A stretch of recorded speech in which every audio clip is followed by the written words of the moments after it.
We must all be concerned for the future, because the future is where we shall all spend the rest of our lives. So, Mr. Chairman, ladies and gentlemen, we need to have a vision for our future because the future is all we have. The success of our vision will often be determined by our impact for good on those around us. Our visions will be many and varied. Some will be awe-inspiring and be played out on the world stage. Yet others will be followed through by ordinary people like you and me in each locality around this earth of ours. Every vision is no less important than the next because it gives meaning and direction to our lives. It is the peculiarity of man that he can only live by looking to the future. Later he notes, "Woe is him who sees no more sense in life, no purpose, and therefore no sense in carrying on. He is soon lost." Frankl, an Austrian Jew and psychiatrist, was incarcerated in a German concentration camp during World War II. There, he began to study how some prisoners were able to cope with life in the camps, while others could not. Only 1 in 20 survived in places like Auschwitz. What he found was that prisoners with a sense of purpose, or with something to live for, or with goals, lived much longer than those without purpose. On another front, he encouraged every Jew to study their tormentors. He asked them to commit to memory their tormentors' every movement, their mannerisms, and any special distinguishing marks, anything to help recognize them after the war. In a different way, Martin Luther King had a vision to change the world for the better. He gave his life for his vision of a future with racial equality. His vision is so aptly summed up in his now famous "I Have a Dream" speech, delivered before 100,000 people on the steps of the Lincoln Monument during the 1960s. Some of the words of the speech went something like this: "I have a dream that my 4 children will one day live in a nation where they will not be judged by the color of their skin, but by the content of their character." A noble vision for the future, but one put in words of a very personal nature.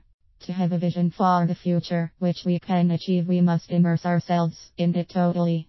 Jesus Christ put it in this way: "If you want to find life, you must first lose it." What Christ was talking about was losing yourself in something bigger and greater than yourself. When you do this, you'll discover just how broad, deep, and magnificent life can be. Why else do you think Mother Teresa, Nelson Mandela, and Martin Luther King could continue with their visions for the future despite all the odds against them?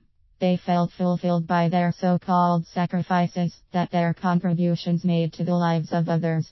Each of us has within us the power to make a worthy contribution to the lives of others. Not all of us will or can reach the pinnacles of Mother Teresa, or Nelson Mandela, or Martin Luther King. However, we must stay oblivious to the immense capability within ourselves. Whatever we want to do can be done if we believe strongly enough in it. Terry Fox was a perfect example of this. Here was a young man who had lost his leg to cancer.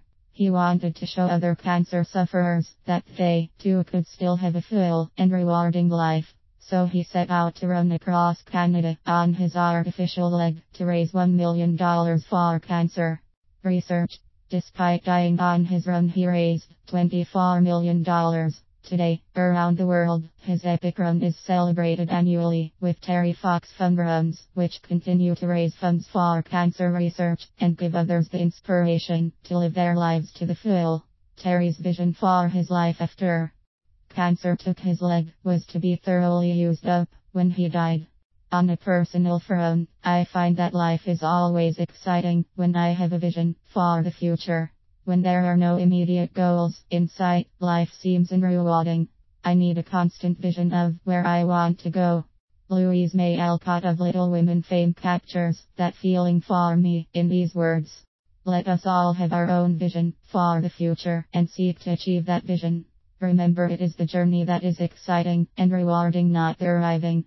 Let us not allow the following epitaph to be written on our tombstone. Instead, let it be that we made a vision for our lives. We created our goals. We took our opportunities. We made decisions. We took action. And we died happy in the knowledge that we did it our way."